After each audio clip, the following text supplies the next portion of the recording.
आज का जो हमारा टॉपिक है वो है मोहम्मद बिन तुगलक, दिल्ली सल्तनत का एक सुल्तान, जिसके बारे में कहा जाता है कि यह दोहरी मानसिकता वाला व्यक्ति था।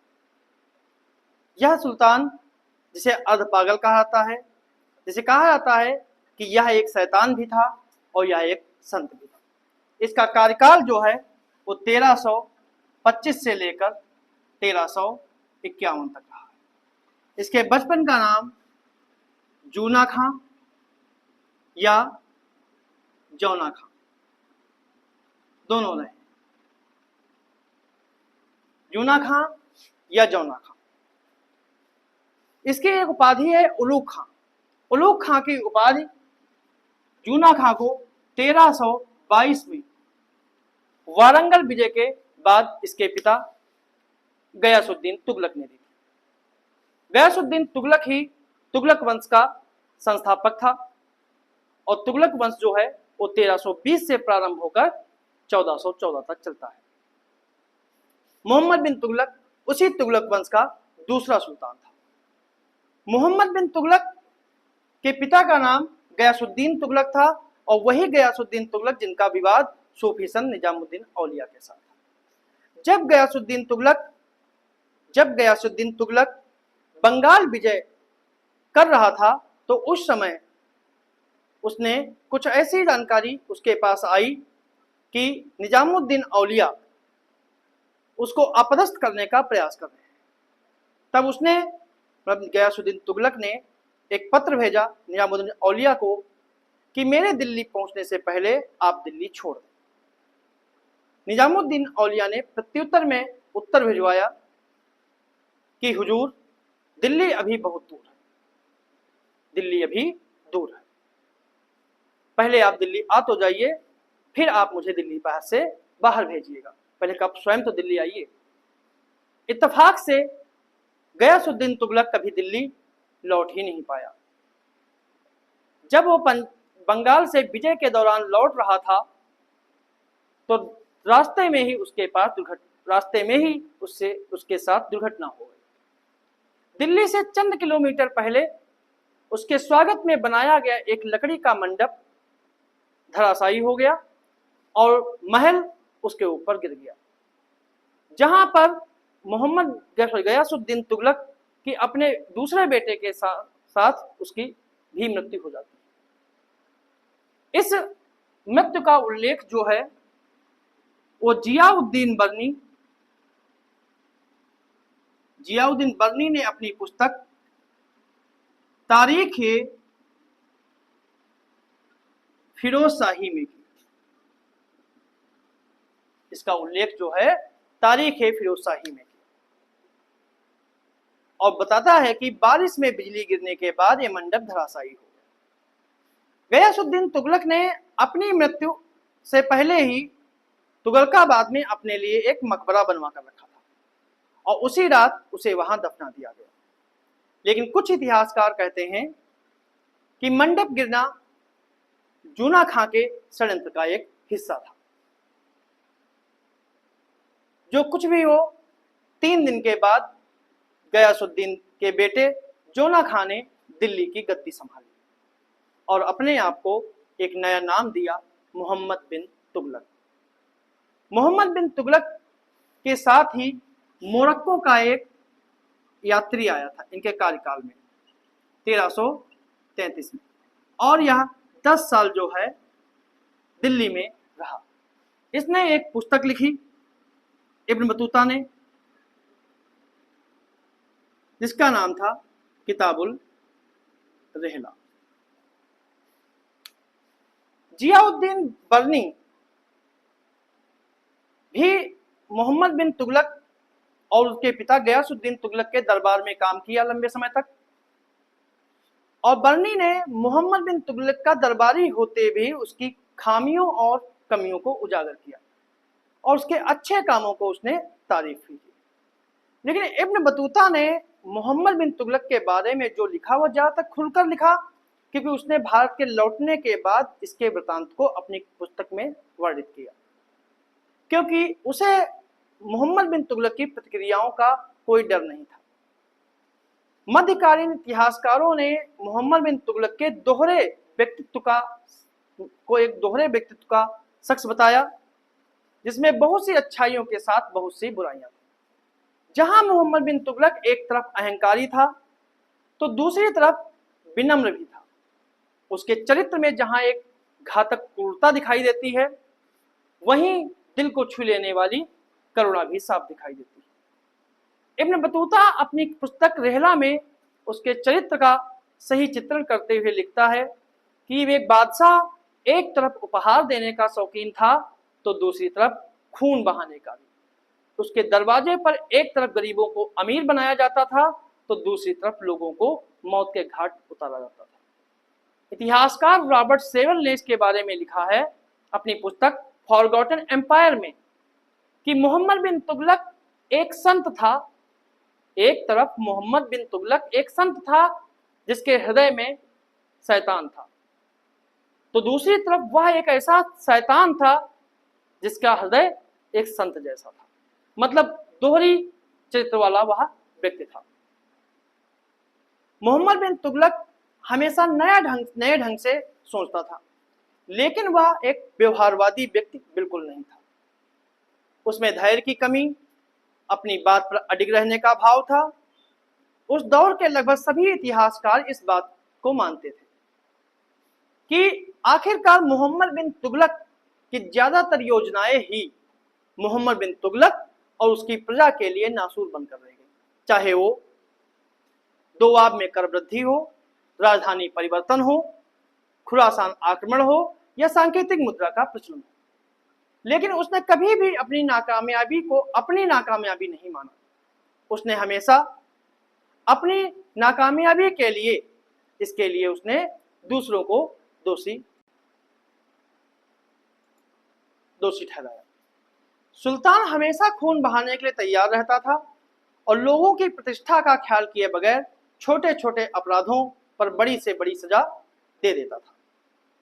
ऐसा सुल्तान का व्यवहार था। वह ऐसा कोई दिन नहीं बीतता था कि जब सुल्तान ने किसी को मृत्युदंड नहीं दिया हो, केवल शुक्रवार को छोड़कर। वह मोहम्मद बिन तुगलक जो है वो शुक्रवार को मृत्युदंड जो है वो नहीं देता था। मध्यकाल के शासकों की तुलना में सबसे ज्यादा ज्ञानी होते हुए भी मोहम्मद बिन तुगलक मानवीय होने के बजाय वह एक कठोर व्यक्ति बन गया। ठीक है, और कह सकते हैं कि मोहम्मद बिन तुगलक भले ही अपने लोगों के लिए क्रूर हो, लेकिन विदेशी लोगों के साथ उसने काफी अच्छा व्यवहार किया। इस बारे में उदाहरण के रूप में आप इब्न बतूता को ले सकते हैं कि इब्न बतूता एक विदेशी यात्री था। जब वह दिल्ली आया तो सुल्तान ने उसे दिल्ली का काजी नियुक्त किया, जबकि इब्न बतूता को स्थानीय भाषा बिल्कुल नहीं आती थी। सतीश चंद्रा जो इतिहासकार हैं वो कहते हैं अपनी पुस्तक मेडिवल इंडिया फ्रॉम सल्तनत टू मुगल्स में कि मोहम्मद बिन तुगलक अपनी मां को बेहद मानता था और हर मुद्दे पर उनकी राय और सलाह लेता था, लेकिन सैनिक शिविरों में महिलाओं की उपस्थिति पर उसने रोक लगा दी थी।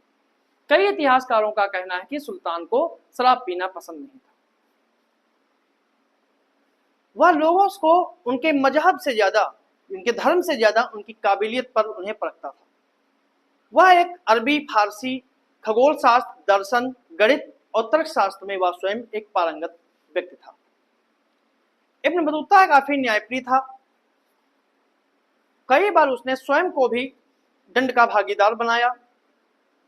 इसके बारे में इब्न बतूता लिखता है कि एक बार किसी व्यक्ति ने दिल्ली के काजी से शिकायत की कि सुल्तान ने उसके भाई को बेवजह मृत्युदंड दे दिया, तो सुल्तान ने नंगे पैर खड़े होकर उस व्यक्ति के सामने सर झुकाया और काजी के दिए गए दंड का पालन किया। काजी ने दंड दिया था कि सुल्तान उस भाई जो इसका भाई को उसने मृत्युदंड दिया है उसके भाई को हर्जाना दे, तो सुल्तान ने उसका हर्जाना अदा किया।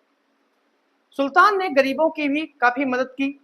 जब दिल्ली में अकाल पड़ा तो जब और राजधानी में 1 मन गेहूं का दाम जो था वो 1 गेहूं का दाम 6 दिनार हो गया। 1 मन गेहूं का दाम 6 दिनार हो गया। तो सुल्तान ने आदेश दिया कि 750 ग्राम के हिसाब से 6 महीने तक रोज भोजन की व्यवस्था हर गरीब को उपलब्ध कराई जाए निःशुल्क। सुल्तान ने सारी रसोइयां खुलवाई, विधवाओं अनाथों के लिए संरक्षण गृह खुलवाए। धर्म को लेकर भी मोहम्मद बिन तुगलक के विचारों में विरोधाभास थे। कुछ इतिहासकार कहते हैं कि उसके शासन में नमाज ना पढ़ने वालों के साथ बहुत सख्ती से व्यवहार किया जाता था, जबकि जियाउद्दीन बर्नी और अब्दुल मलिक इसामी जो थे ये कहते थे कि सुल्तान मोहम्मद बिन तुगलक जो था एक गैर धार्मिक शख्स था।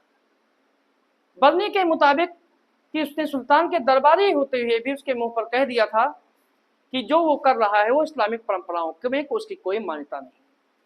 इसामी ने एक कदम और बढ़ते हुए मोहम्मद बिन तुगलक को काफिर कहा और कहा कि सुल्तान को हमेशा उसने नास्तिकों के साथ खड़ा देखा। दरअसल बात यह है कि मोहम्मद बिन तुगलक की जिस आदत ने तत्कालीन मुस्लिम धर्मगुरुओं को आक्रोशित किया था वह था योगियों और साधुओं को संरक्षण देना।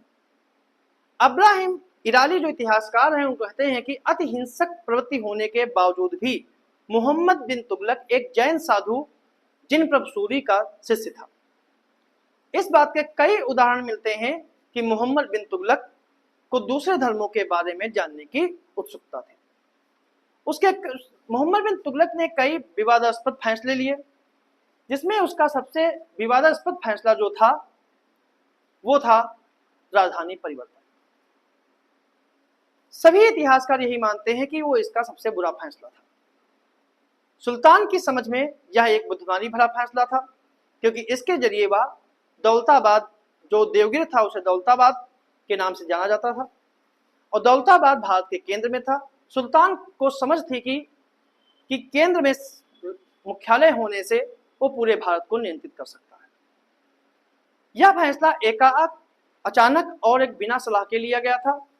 इस फैसले के फायदे नुकसान नहीं सोचे गए, क्योंकि यह सुल्तान का एक निजी फैसला था।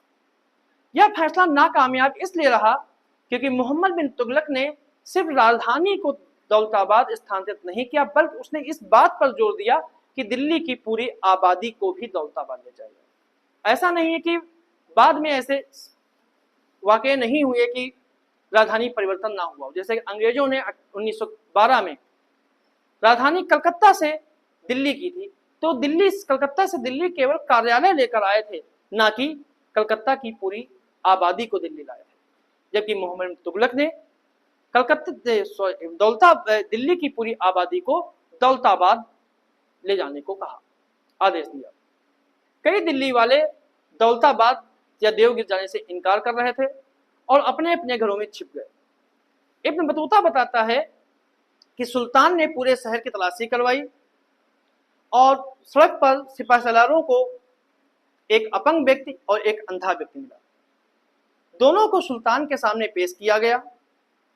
इसके आगे लिखता है कि सुल्तान ने आदेश दिया कि अपंग व्यक्ति को तोप के मुंह पर बांधकर उड़ा दिया जाए और अंधे व्यक्ति को दिल्ली से दौलताबाद तक सड़क पर घसीट दिया जाए। सड़क से उस व्यक्ति के टुकड़े होते चले गए अपंग व्यक्ति के। जब वो दिल्ली पहुंचे देवगिरी पहुंचे या दौलताबाद पहुंचे तो वहां पर उस अपंग व्यक्ति की केवल टांग ही पहुंच सकी।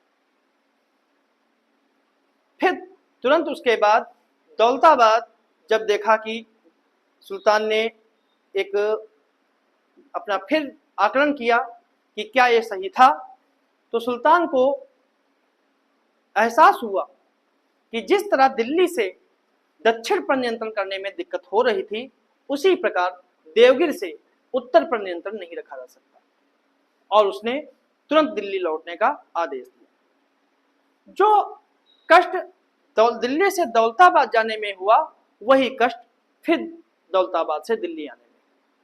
कुछ लोगों ने अपने परिवार के साथ देवगिरी में रहने का फैसला कर लिया और कुछ लोग दिल्ली खुशी खुशी लौट आए। दिल्ली फिर बसी, लेकिन इसके बावजूद भी दिल्ली जो है अपनी पुरानी रौड़ में नहीं आ पाई। सुल्तान का दूसरा फैसला जो उसके अगेंस्ट जाता है या विरुद्ध जाता है वो है मुद्रा का फैसला, कि सांकेतिक मुद्रा को चलाना। सांकेतिक मुद्रा का प्रचलन कोई नई बात नहीं थी। जब चीन और ईरान के शासक इससे पहले सांकेतिक मुद्रा का प्रचलन कर चुके थे।